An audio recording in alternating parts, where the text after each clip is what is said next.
바로 앞에서는 교회 지체 간의 관계와 그리고 개개인의 영적인 삶에 하나님이 뜻이 이루어지기를 바라는 요청이었다면, 여기서는 영적인 은사에 대한 자세와 신실하신 하나님 앞과 다시 오실 예수 그리스도 앞에 영과 육이 흠없이 지켜지기를 기원하고, 기도의 부탁과 함께 마지막 당부의 말들과 축복으로 이 데살로니가 전서를 마무리하고 있습니다.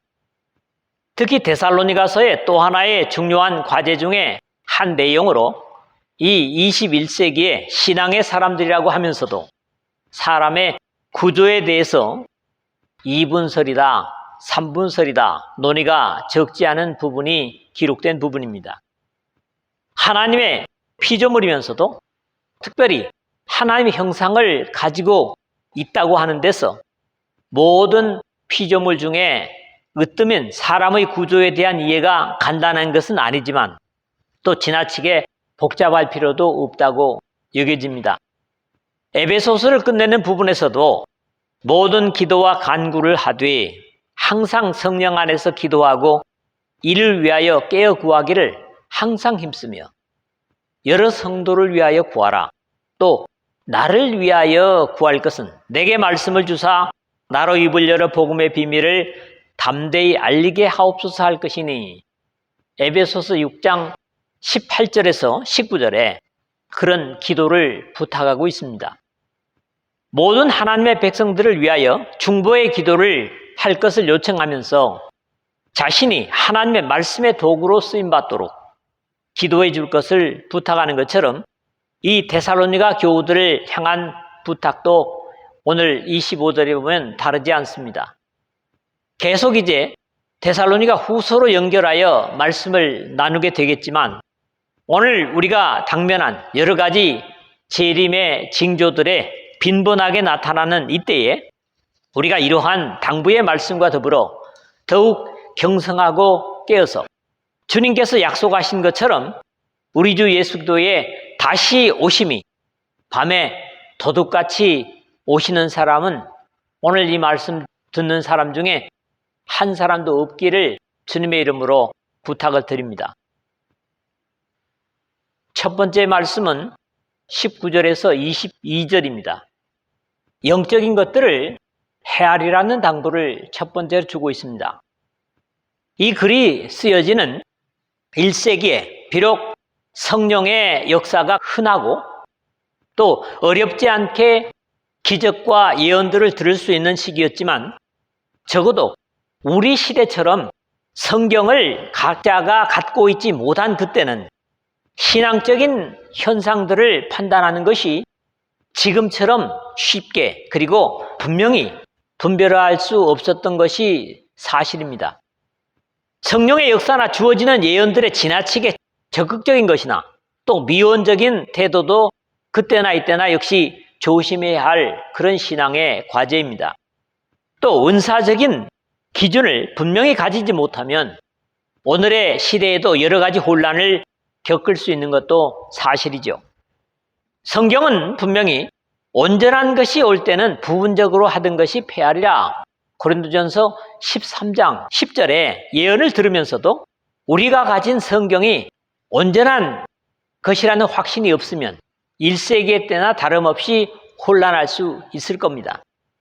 먼저는 성령을 소멸치 말며 19절에 그랬는데, 구약의 시기, 율법 때도 하나님의 선택받은 이스라엘 백성들이 모두 성령의 감동이나 임재를 누리지는 못했습니다. 하나님의 특별한 일을 위해서 특정한 사람에게만 그 일을 위해서 주셨다가 임무가 끝난 후에는 거둬가시는 것이 일반적이었죠. 에덴에서 범죄로 하나님과 교통의 부분인 영적인 속성을 소멸해버렸지만, 그럼에도 예수 그리스도의 구속의 역사로 성령이 오셔서 이 땅에 교회가 세워진 오순절 이후에는 하늘로부터 거듭난 사람들은 누구나 예외 없이 성령을 선물로 주셔서 세상 끝날까지 누리게 되었습니다. 그럼에도 성령의 역사라고 너무 감성적으로 현실과 다른 것들을 지나치게 강조하는 그런 사람들이 있는가 하면, 또 다른 문제는 너무 이성적으로 생각하고 판단해서 영적인 부분을 무시해버리는 경우도 문제는 될 수 있습니다.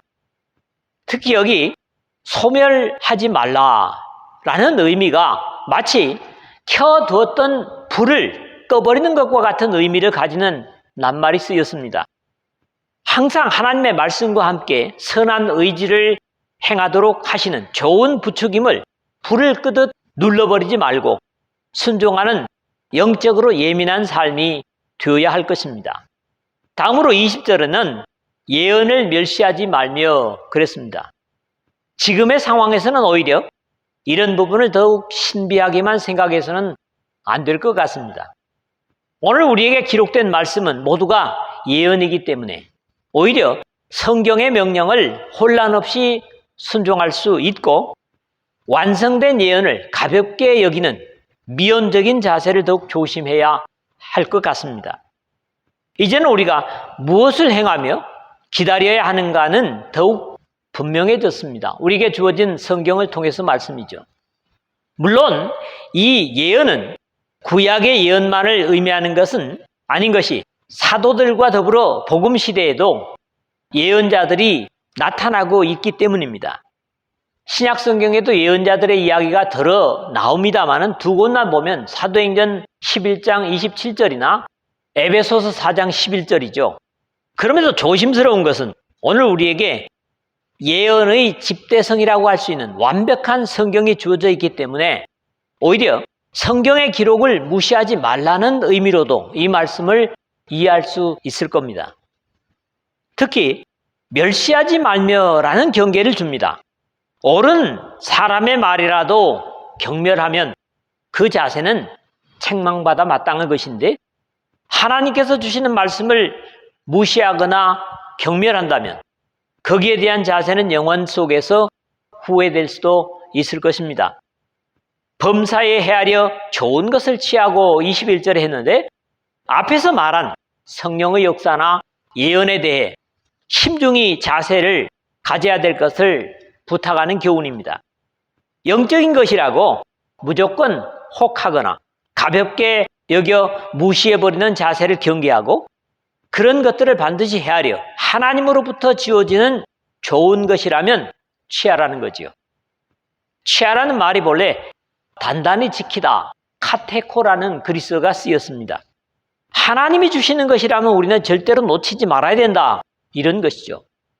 또 하나 무시될 수 없는 것은 여기 헤아려라는 표현으로 영적인 것, 신령한 것이라면 무조건 집착하는 것보다는 이제 뒤에서 연결되는 후서 2장에서 나타나는 부정적인 경계들을 걸러내는 계시의 분별이 중요함도 당부하고 있습니다.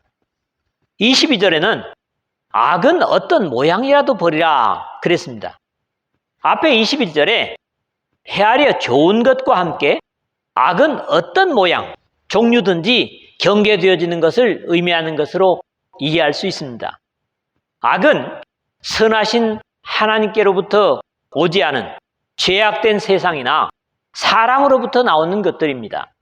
사실 사람의 죄악된 욕심을 신앙을 빙자해서 얻으려고 하는 시도들이 역사 속에 수없이 있어 왔고 지금 이 대한민국 속에서도 계속 되어지고 있는 모양들을 봅니다.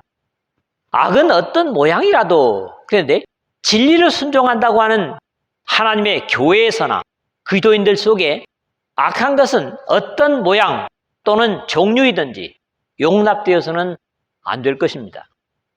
세상이 악할수록 아름다운 이름으로 포장된 위장된 악이 공공연하게 행해지고 있는 것들을 비록 사랑으로 지배되는 하나님의 나라라고 하는 교회 속에서도 용납되어서는 안 될 것을 경계하는 교훈입니다. 사람의 욕심이 신령한 것을 빙자해서 행해지는 것들은 그것이 모양일지라도 용납되어서는 안 될 것은 교회는 하늘에 속한 진리이신 하나님의 기관이기 때문입니다. 두 번째로는 23절 그리고 24절입니다. 영육의 온전한 선결을 당부하고 있는 부분이 두 번째죠. 1세기 때는 영지주의자들이 있었고, 그리고 이 역사의 말미에도 신앙의 전 인격적인 부분을 부정하고 영만 깨끗하면 육적인 것은 상관없다는 좋지 못한 신앙적 이론이 신앙의 사람들을 잘못 인도한 것도 사실입니다. 그럼에도 우리 주 예수 그리스도의 아버지께서는 우리의 전 인격적인 경건을 주님께서 이 땅에 다시 오실 때까지 지속해야 할 것을 당부하는 내용이 바로 이 두 번째 다루는 메시지입니다. 물론 이런 전인격적인 삶으로서의 신앙도 사람의 노력만으로 가능한 것이 아니라 신실하신 하나님께서 이루어 주실 것임도 24절에 확인해 주고 있습니다. 평강의 하나님이 친히 너희를 온전히 거룩하게 하시고 너희의 온 영과 혼과 몸이 우리 주 예수 그리스도께서 강림하실 때에 흠 없게 보존되기를 원하노라. 23절인데 하나님께서 그의 십자가의 피로 화평을 이루사 만물 곧 땅에 있는 것들이나 하늘에 있는 것들이 그로 말미암아 자기와 화목하게 되기를 기뻐하심이라. 골로새서 1장 20절에 하신 것처럼 하나님은 평강의 주님이십니다. 또 화평의 하나님이시죠. 하나님께서 아들의 십자가를 통하여 이루어 놓으신 이 화평에 그의 아들의 피로 씻음을 받은 모든 그의 백성들의 삶이 이 땅에 다시 오셔서 완성될 영광의 나라에까지 역시 화평 가운데 온전하기를 기대하심을 증거하고 있습니다. 그러한 기대가 평강의 하나님이 친히 너희를 온전히 거룩하게 하시고 한 겁니다. 역시 우리 믿음의 백성들에게는 하나님께서 친히 성령으로 주도하시기 때문에 수동적이지만 그럼에도 완전한 순종이 되지 않으면 불가능할 것이기 때문에 그리스도인의 참여도 순종이 안 되면 복종이라도 되어야 가능할 겁니다. 너희 온 영과 혼과 몸이 그랬는데 히브리서에서는 좀 더 확대되어 나타납니다. 혼과 영과 및 관절과 골수 히브리서 4장 12절이죠.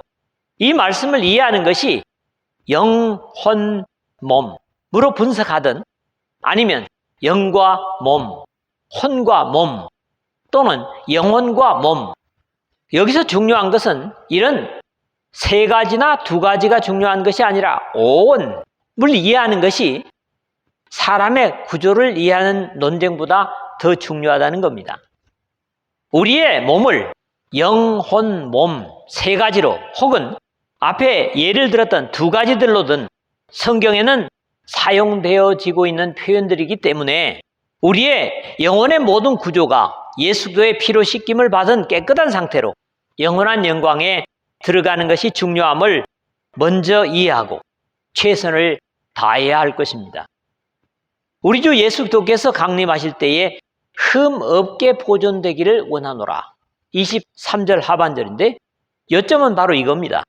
이 땅에 살지만 예수 그리스도의 피로 씻김을 받고 성도라는 구별된 이름으로 온전히 영광에 들어가는 우리 주님의 재림 시에까지 하늘로부터 입혀진 의에 오신 예수 그리스도를 깨끗하게 지켜가는 것이 중요함을 당부하는 권면입니다. 우리 주님께서 사대교회에 칭찬한 사실이 이것이죠. 그러나 사대에 그 옷을 더럽히지 아니한 자 몇 명이 너에게 있어 흰옷을 입고 나와 함께 다니리니 그들은 합당한 자인 연고라. 요한계시록 3장 4절의 말씀입니다. 이 데살로니가서와 재림에 관하여는 보라 내가 도둑같이 오리니 누구든지 깨어 자기 옷을 지켜 벌거벗고 다니지 아니하며 자기의 부끄러움을 보이지 아니하는 자는 복이 있도다. 요한계시록 16장 15절에 말씀하셨고 이러한 모습을 최종적으로 지켜야 할 때를 우리 주 예수 그리스도께서 강림하실 때에 흠 없게 보존되기를 원하노라 했고 같은 당부를 옥중서신에서도 듣는 바 있습니다. 너희로 지극히 선한 것을 분별하며 또 진실하여 허물 없이 기도의 날까지 이르고 하는 빌립보서 1장 10절이죠. 그럼에도 하나님께서 바라시고 기대하시는 우리의 성결과 거룩함은 우리 스스로의 노력으로 가능하지 못하고 너희를 부르신 이는 미쁘시니 그가 또한 이루시리라. 24절에 언약을 확인해 주고 있습니다. 우리를 죄악된 세상에서 불러내신 하나님 아버지는 어떤 경우에서나 어떤 시간 속에서도 신실하십니다. 믿음직하십니다. 바울은 이를 우리는 미쁨이 없을지라도 주는 항상 미쁘시니 자기를 부인하실 수 없으시리라. 디모데후서 2장 13절에 확인해 주고 있습니다. 우리 기도인이 최종적인 하나님의 영광에 들어갈 수 있는 것도 결국 우리 자신의 믿음보다도 하나님 아버지의 신실하심 때문에 가능할 것임을 확인해 주고 있습니다. 물론 이런 경우에도 경계가 되는 것은 사람이 믿음이 전혀 없고 바라지도 않는 것을 하나님께서 억지로 그렇게 하신다는 의미는 아닙니다.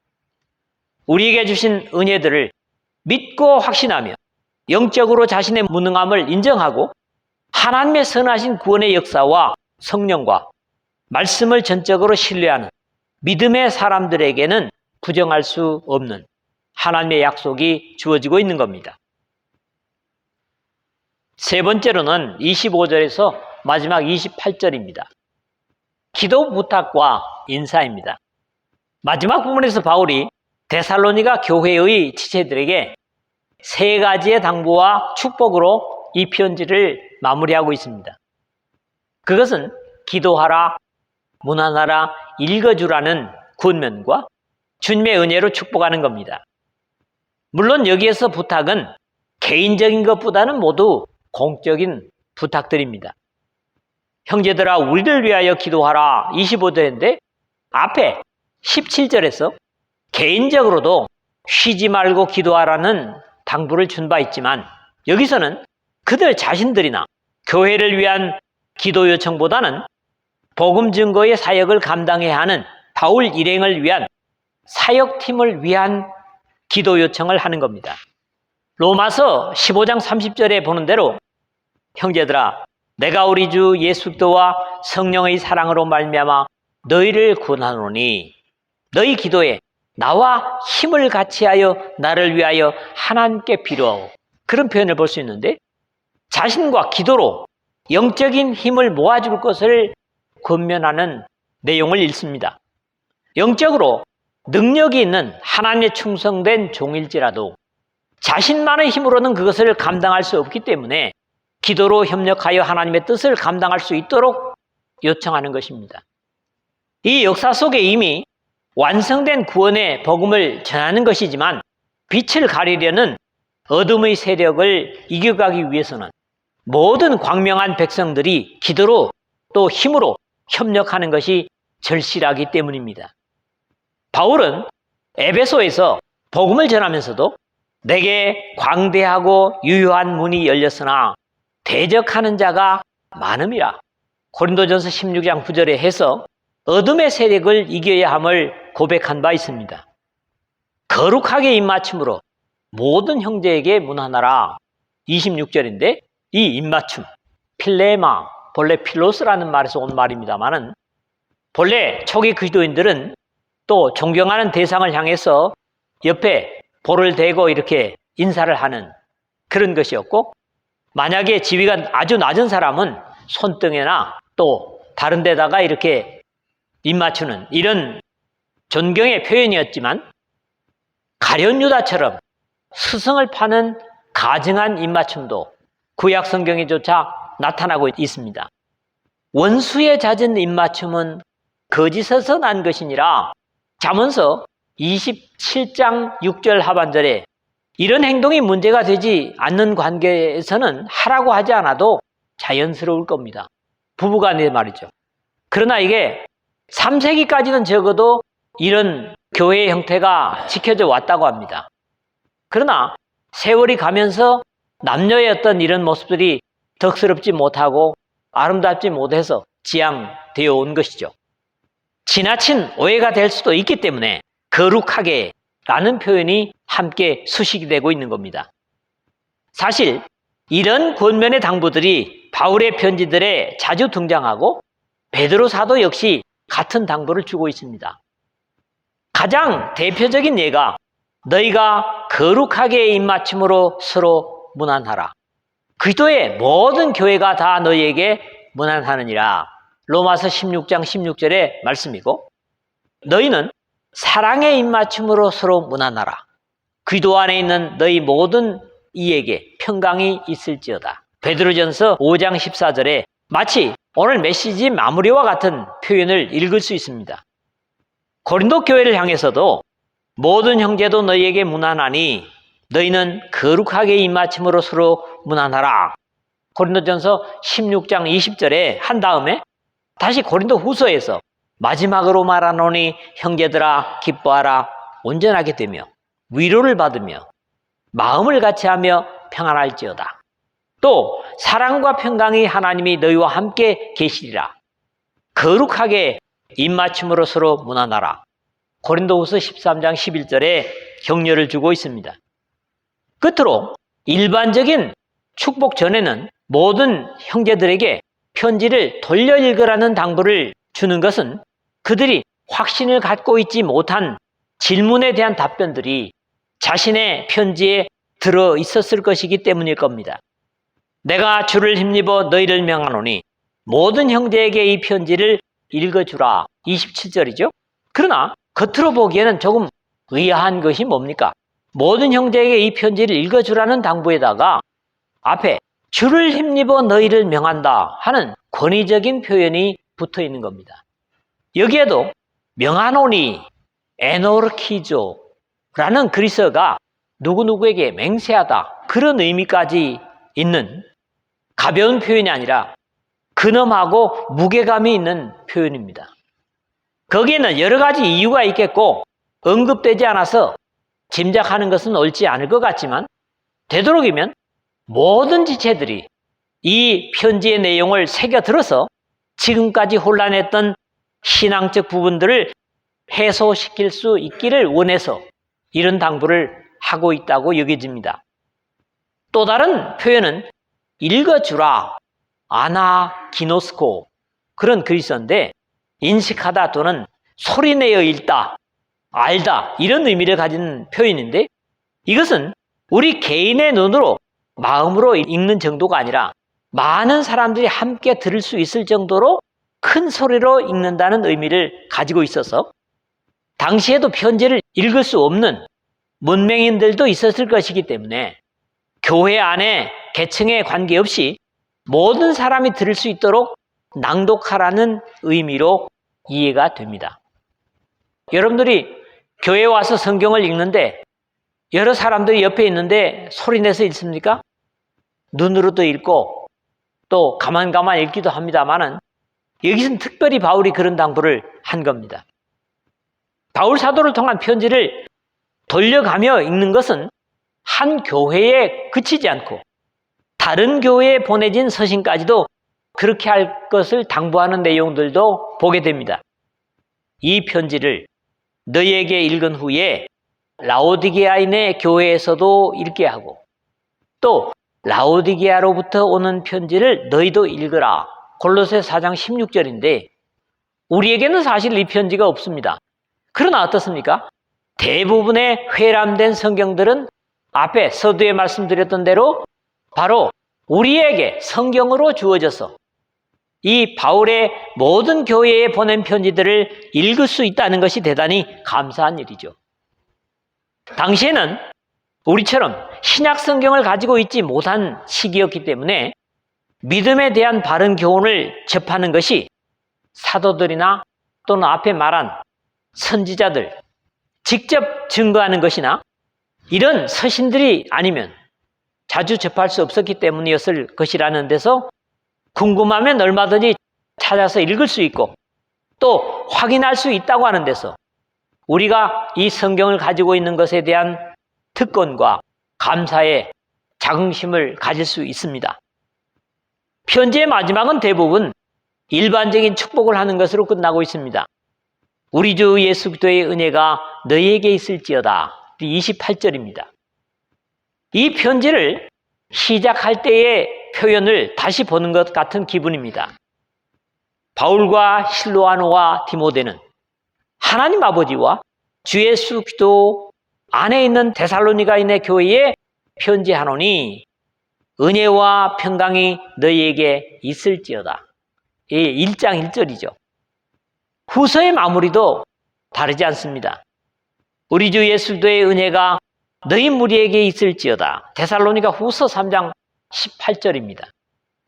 당시에 우상 숭배가 많고 일반적인 편지 형식에서 이것은 흔한 표현이지만 실제적으로 복을 내릴 수 있는 복 대신 이름을 빌어서 축복할 수 있다는 것 자체가 복을 비는 사람은 물론이고 축복의 대상 모두 대단히 행복이며 큰 특권이었을 겁니다.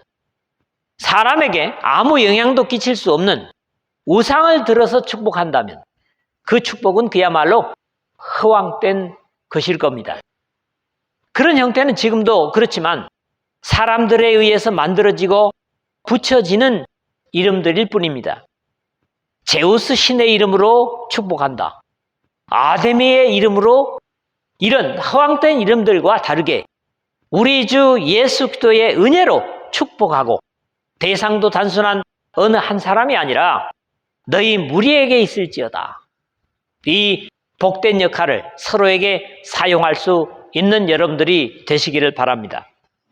말씀을 맺습니다.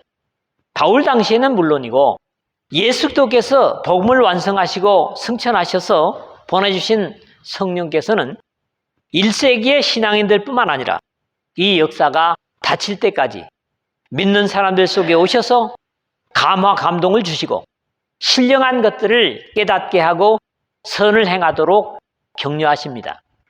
이제는 당시의 부분적이던 예언은 모아져서 우리 각자의 손에 이렇게 들려져 있습니다. 다만 중요한 것은 어떤 말씀이든지 멸시하지 않고 그대로 믿고 순종해서 범사에 선한 것들과 악한 것들을 분별하여 취하고 버릴 수 있게 하셨습니다. 이제 이런 좋은 영구적인 도구들을 통하여 우리의 온 인격이 점점 예수 그리스도께서 다시 오실 때까지 신실하신 하나님의 성령과 함께 흠없이 성결되어 가는 것입니다. 성화라는 말을 하기도 하죠. 언제나 복음의 확산을 위하여 기도로 협력하고 서로 항상 문 안으로 격려하며 하나님의 계신 말씀을 읽고 들려주면서 복을 넘치도록 주시는 예수 그리스도의 은혜로 축복하는 복의 전달자로서 여러분들이 바울처럼 또 주님 마지막 오실 때까지 복을 빌고 나누는 그런 사람들로 남을 수 있기를